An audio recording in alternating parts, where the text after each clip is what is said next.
Exercise 13.1 के question number 1 की बात करते हैं। हमें इसके अंदर मीन फाइंड आउट करना है, ठीक है।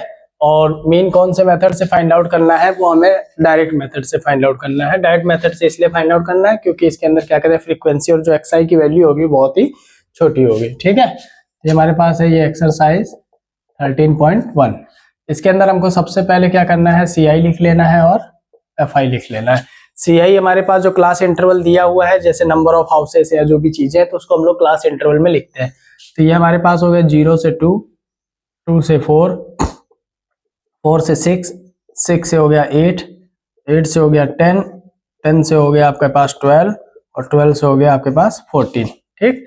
फ्रीक्वेंसी इसके अंदर दी हुई है 1, 2, 1, 5, 6, 2 एंड 3। क्लियर। अब इसके अंदर हमको पता है कि जो डायरेक्ट मेथड होता है, डायरेक्ट मेथड की जो फर्स्ट रो होती है, फर्स्ट लाइन होती है, उसके अंदर हमको क्या करना रहता है, हमें एक्सआई निकालना रहता है, फिर हमको एफआई इंटू एक्सआई करना रहता है, ठीक है। तो अब बात करते हैं कि एक्सआई कैसे निकलेगा। एक्सआई का मतलब क्या होता है, मिड वैल्यू। एक्सआई का मतलब होता है मिड वैल्यू। मिड वैल्यू किसकी, इस क्लास इंटरवल के बीच की, मतलब 0 से 2 के बीच में कौन आएगा, 1 आएगा, ठीक है। ये तो स्मॉल डिजिट है, पता लग गया है। बड़ी डिजिट होती है तो उसको अंदर हमको क्या करना है, इन दोनों को प्लस करके हाफ कर देना। जैसे मैं यहाँ बता दे रहा हूँ कि मिड वैल्यू जो निकालेंगे हम लोग, मिड वैल्यू का फॉर्मूला जो होता है वो lower limit plus upper limit upon 2 होता है, ठीक है। तो लोअर लिमिट हमारे पास कितनी है, 0 है, और अपर लिमिट कितनी है, 2 है, तो अपॉन 2, 2/2 हमारे पास क्या आ गया, 1। यानी यहाँ पर हमारे पास एक्सआई की वैल्यू कितनी आ गई है, 1 आ गई। अब इसी तरह सेकंड लाइन की देखिए, तो 2 + 4/2 हो रहा है, तो 2 और 4 कितना हो रहा है, 6, 6/2, तो कितना आ जाएगा हमारे पास, 3। यहाँ पर ये कितना आ जाएगा, 3।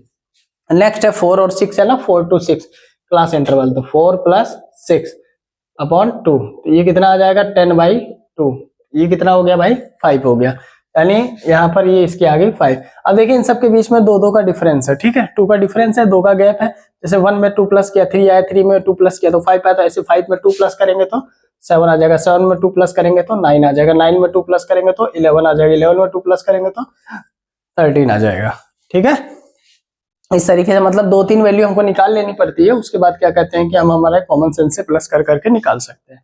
अब देखिए इसके अंदर अब क्या करना है, हमको एफआई इंटू एक्सआई करना है, मतलब कि एफआई को एक्सआई से क्या करना है भाई, मल्टीप्लाई करना है। तो एफआई हमारे पास ये है और एक्सआई हमारे पास ये है, यानी 1 × 1 कितना हो जाएगा, 1। 2 × 3, 2 × 3 कितना हो गया आपके पास, 6। ऐसे लाइन कर देना हो ताकि थोड़ा आसान रहे ना। तो इसको हमको क्या करना है, सिर्फ अब हमको मल्टीप्लाई कर देना है और मल्टीप्लाई करके वैल्यू पुट कर देनी है, ठीक है। अब देखिए 1 × 5 हो गया, तो कितना हो गया, 5 हो गया। जो ही नहीं है कि आप लोग इस तरीके से मल्टीप्लाई करके दिखाया, लो डायरेक्ट भी कर सकते हैं, 1 1 जा 1 2 3 जा 6 5 1 जा 5 5 7 जा 35। तो फर्स्ट क्वेश्चन इसलिए आपको ऐसे करके बता दे रहा हूँ कि ये हो कैसे रहा है, किसी को कोई कंफ्यूजन ना रहा। 5 7 जा 35 हो गया, 6 × 9 कर दिया तो 6 9 जा कितना हो गया भाई, 54।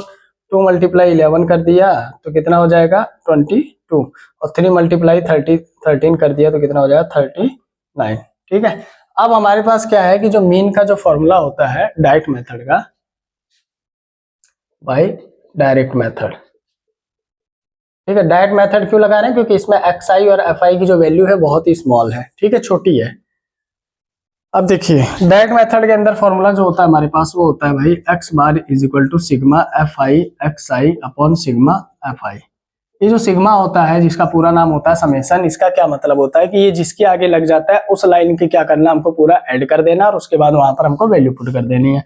तो जैसे इसकी जब टोटल करेंगे तो हमारे पास कितना आएगा, 20 आएगा, और इसकी जब हम लोग टोटल करेंगे तो हमारे पास आएगा 162। आप प्लस करके देख लीजिएगा, ठीक है। अब देखिए x बार = क्या आ गया, sigma FI XI upon sigma FI. मतलब एफआई एक्सआई कहाँ है, ये है, तो एफआई एक्सआई सिग्मा लगा है, मतलब समेशन लगा, मतलब एफआई एक्सआई की टोटल प्लस कितनी है, 162 है, तो हम यहाँ लिख देंगे 162, ठीक है। अपॉन क्या है, सिग्मा एफआई है, तो सिग्मा एफआई मतलब एफआई की लाइन की प्लस कितनी है, 20 है, तो अपॉन कितना हो जाएगा भाई, 20 हो जाएगा। अब 20 में क्या करिए, 162 का डिवाइड कर दीजिए, 28 जा 160, 2 बच गया, पॉइंट लग गया 0, 21 जा 20, 0, यानी हमारे पास 8.1 यूनिट आंसर आ गया। चाहे यहाँ यूनिट लगाइए, अभी जो भी आपके क्वेश्चन में जैसे क्या कहते हैं नंबर ऑफ प्लांट्स या ट्रीज की बात कर रहा है तो हम वो लिख सकते हैं और यहाँ पर फ्रीक्वेंसी की जगह नंबर ऑफ हाउसेज या number of plants, number of trees जो भी दिया हुआ आपके क्वेश्चन में वो लिख सकते हैं, ठीक है। और बाकी ये क्या है, ये सेम सीरीज चलेगी हर किसी में, किसी आई लिखना है, FI लिखना है, XI और FI XI, ठीक है। नोट कर लीजिए, फिर नेक्स्ट क्वेश्चन की बात करते हैं।